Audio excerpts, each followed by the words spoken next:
So thank you guys so much for watching and following along with, I would call it our interview series, not really official, but we've done some incredible interviews. We've had everyone from Claudio Zampoli to the former driver of the LM02 Dakar Rally Car, and we have a ton more coming. Today, I would say personally, this is an important interview for me. I don't know if the gentleman knows it yet, but I'm a massive, massive fan. And he's someone that, ever since I was a kid, I fell in love with his art. And it's Mr. Keith Collins. Now, if you don't know who Mr. Keith Collins is, he's probably one of the only guys in the world that I've ever seen as a true artisan for anything that was related to carpets and floor mats and these massive, beautiful, I don't even know what you'd call them, maybe art installations. And it's funny because I'll never forget 1994. It was my first ride in a Diablo SE30, and I remember these thick sheepskin mats that had the Diablo logo on it, and they just made such an impact on me. And I remember seeing these types of mats in many other cars. What I didn't realize at the time is I had informally met Keith as a very young guy throughout the 90s at the Cavallino Ferrari event, and every year he would set up and he would have this cool display of his floor mats and then all of his art installations, which could be these 20, 30 feet art pieces made out of carpet. His company is called Art Texture, and essentially, I believe he's the only person in the world to take floor mats and carpets and make them in art. He's made carpets for Lamborghini manufacturers, AMG manufacturers, all of these original carpets. And I know once you guys see them, if you have a Countach or Diablo, I know you've seen the mats. This is the guy behind it. So, you know, people make fun of me. I've had, you know, videos in the past on social media where I've said, oh, it has its original artisan mats, and they were numbered and signed. This is the guy. So I'm a huge fan. Thank you guys again for subscribing and liking and being involved in our content. This to me is so important for the automotive community. I've never seen an interview, and I'm dying to know about his history and past and want to share it with you guys. So don't forget to subscribe, don't forget to like, and our interview with Mr. Keith Collins. Enjoy.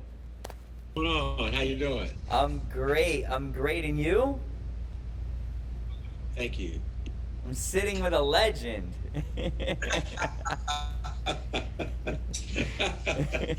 Thanks for the compliment. Of course.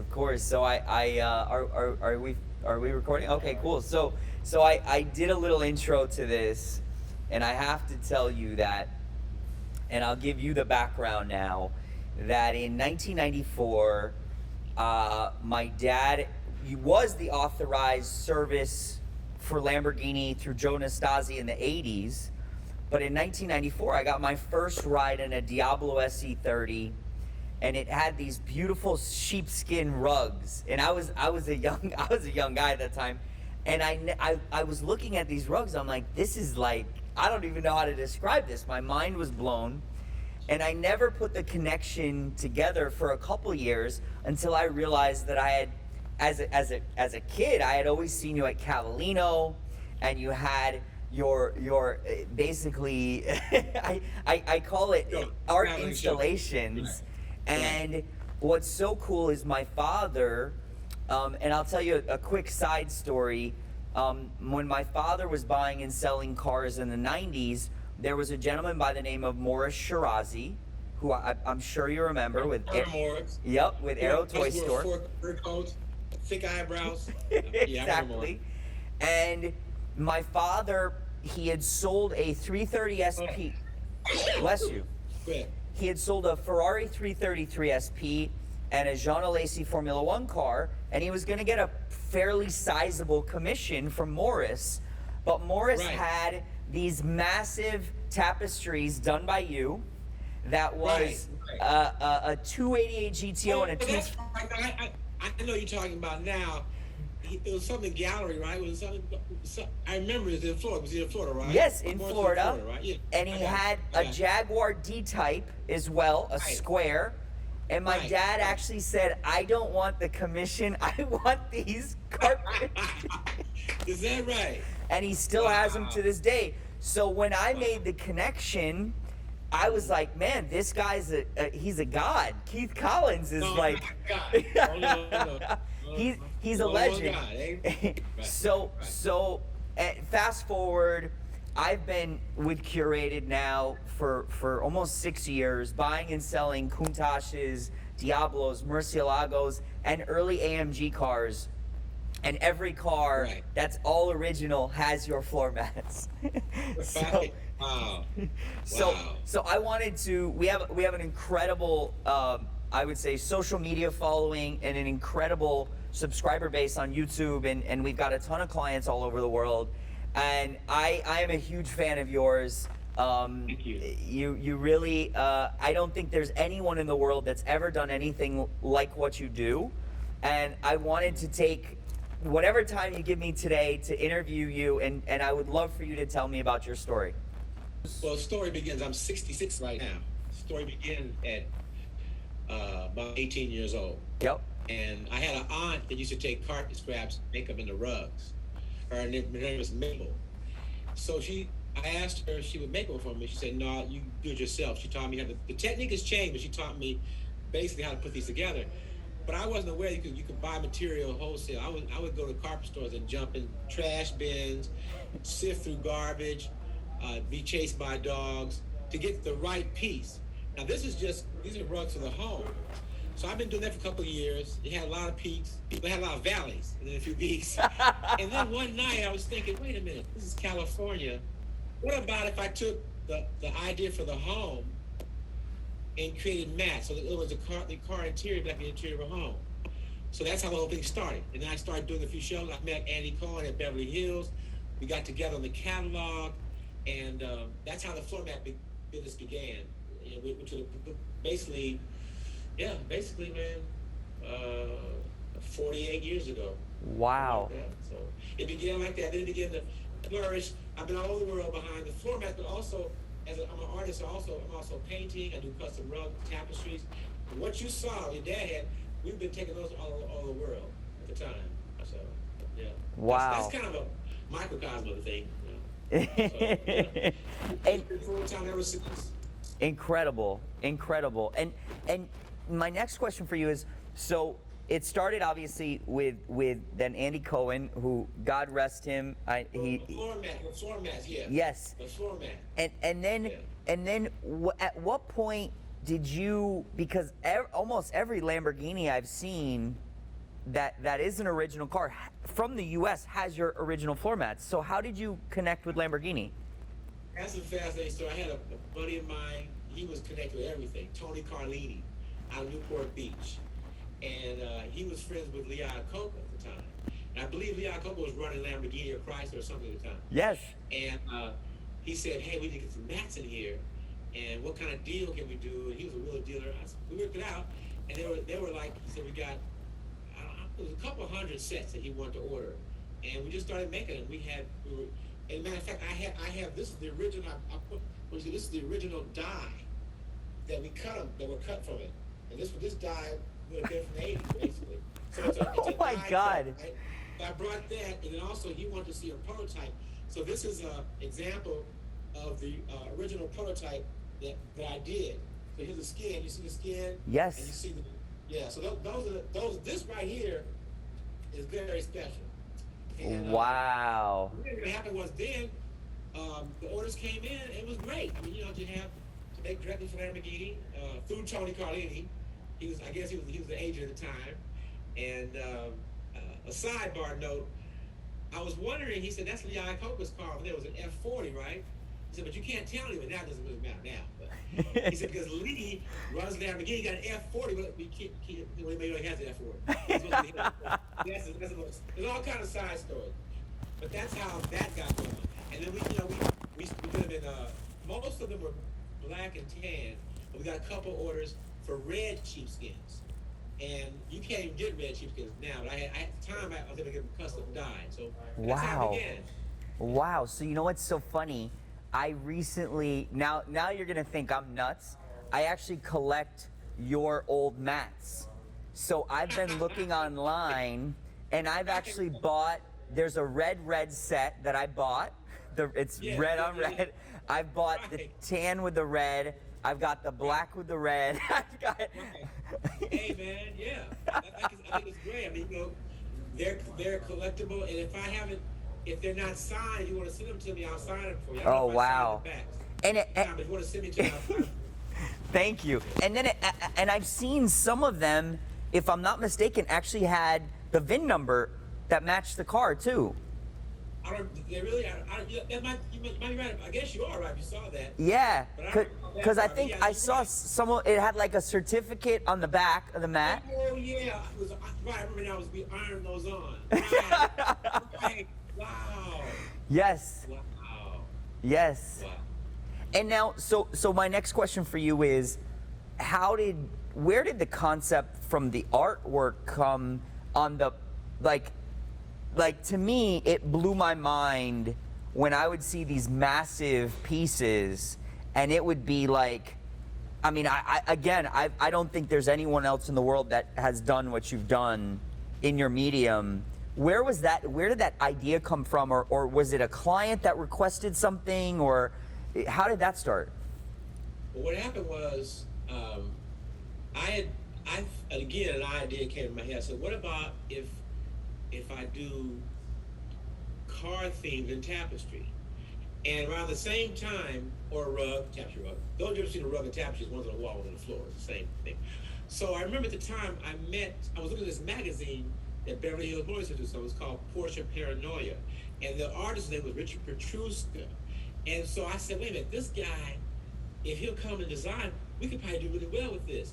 So I called him, and the same day he came over, and we started a partnership. And it ran for probably 20 some odd years. Wow. And so if you ever see the original ones and they're signed, the initials KC and RP, that's Richard Petruska. So he designed the original one. Okay. So chances are you have that Jaguar. It says. Has that, yeah. You know what's so funny? Right. And I could never understand why I didn't get the RP. And I saw an RP on one of them, and I said, but Right. that's so, okay, I never knew that. Wow. Those are really early pieces, yeah. They're early pieces, yeah. Okay. So that's how that began. Then we started. We traveled the entire world. We were in my super collection in Japan. He's buying a bunch of stuff. We were traveling to Switzerland, Geneva for the auto auction they had with Eric Traver and Al Gudesberg.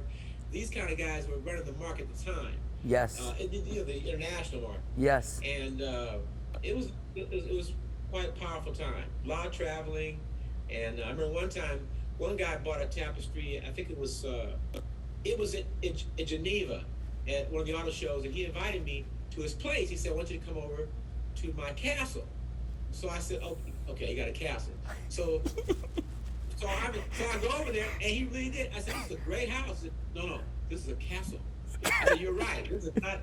You're right. Had a moat, everything." And he said, "Well, I'm going to pay you now."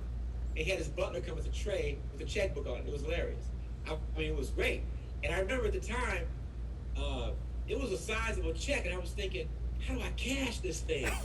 I can't really go to this bank because it looked kind of tacky, but I could use the money. So I came back to LA. This is about 30 years ago, and I put in the bank and said, well, it's going to take about 3 working weeks, because that was before the things are now is different. Of course, yeah. So I was like, what if I flew back there in cash? I said, I thought about it. I said, well, $1,500. That's one of those side stories. So, I've worked with royalty. I've worked with gangsters over the years, and I've met a lot of people. It's been great. It's been a great journey. Wow. So And who would you say, if you had to say, and you can pick if it's 1 or 3, who have you been your most memorable clients? Man, there's so many, and there's so many. Off the top of my head, I would probably say Otis Chandler and Michael Jackson. Wow. Yeah. Wow. But there's a whole lot of people, man. And whoever watches it, like, why did you say my name? So you said the first one, Arnold Schwarzenegger. All these have great stories. Yes. Behind them, great stories. So I remember I met Otis Chandler in Riverside. They used to have the races down there. Yes. Historic races. And I had heard about him. And I said, my name is Keith Collins, and I can do something for you that no one else can do. He saw a booth, he said, oh, really? So he said, okay, I'll invite you up. And I'm thinking, okay, because you hear a lot of stories, I can say things. And I got a phone call the next day. He said, Mr. Chandler wants to see you. I went up there, and I saw his collection, and he said, well, I want to start with the 917K, you know. So I said, okay, why don't you show me a sketch? So I got back to the studio, I called Richard, and I said, we got to do this tapestry. Forget a sketch. This guy, a sketch, what is that? So we made this 17-foot tapestry, right? And back up to the museum, and a second chick, the lights off, because the lunchtime. Oh, I think we're breaking up. Hold on. And had it set, yeah. Oh. I had to, man. It was just, I'm pretty direct when it comes to that. And Wow. then, Michael Jackson, I've been calling his head of security for like months. Couldn't get a phone call, but I got in contact. So I said, okay, I'm just going to go up to the office. At the time, they had a office in Century City. So I made this tapestry of Neverland Valley, his logo. And so I told my guys to come and hang it up in the entryway, in the hall. And so when I knock on the door, bring it in. So I come inside. The guy's name was Bill Bray. I said, I'm here to see Bill Bray. And they said, is he staying? I said, yes. He was not expecting. I mean, he was not expecting me. So Bill come out. He says, he looked puzzled. He said, I'm Keith. Oh, Keith, I was gonna call you. I said, Bill, you weren't calling me. I called you 15 times. You weren't calling me. He goes, okay. What do you got? So my guys opened the door, and there was this big tapestry. She goes, oh, Michael's got to see this. So 15 minutes later, I was on Ventura Boulevard in Michael's private studio, a little 10 by 10 space, and it was just me and him talking. He said, well, I want this one, that one, and make this and that. And I ended up doing probably 14, 50 pieces for him. Signing the scene, just buy everything I did. So that was another great story. But I got tons of them, man. Wow. Only 2 come to mind. Man, you know, I think I could talk to you all day. I think I could. Listen, the thing about the formats, it's the same.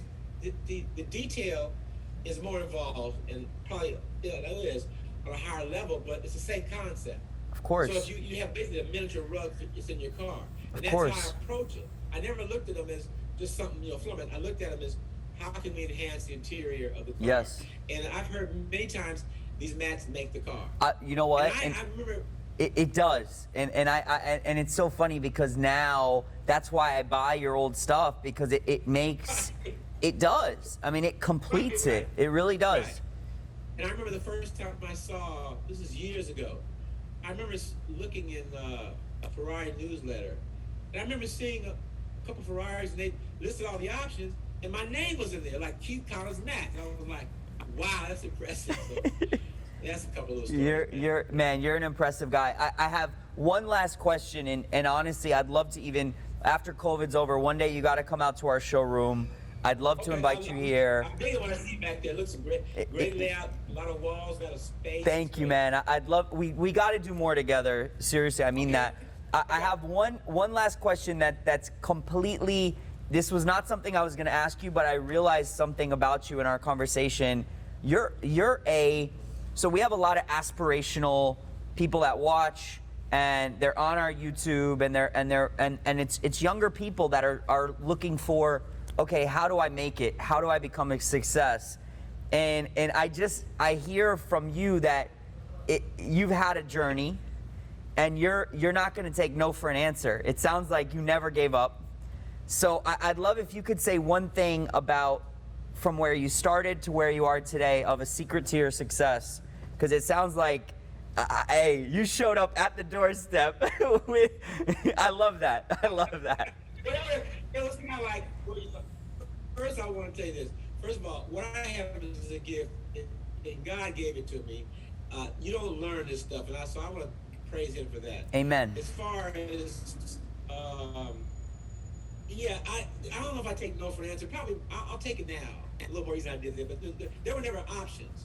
Matter of fact, when I first started this, I forgot this great story. Matter of fact, a buddy of mine was with me yesterday from high school, and after I got out of high school, I began this journey. And so I had a 1958 Porsche as a freshman in college that I loved driving it around. It was a blast. But I was still doing the carpets. So then I heard this guy was losing his business, and it was full of carpet. So I could go from the dumpsters and actually buying material, new material.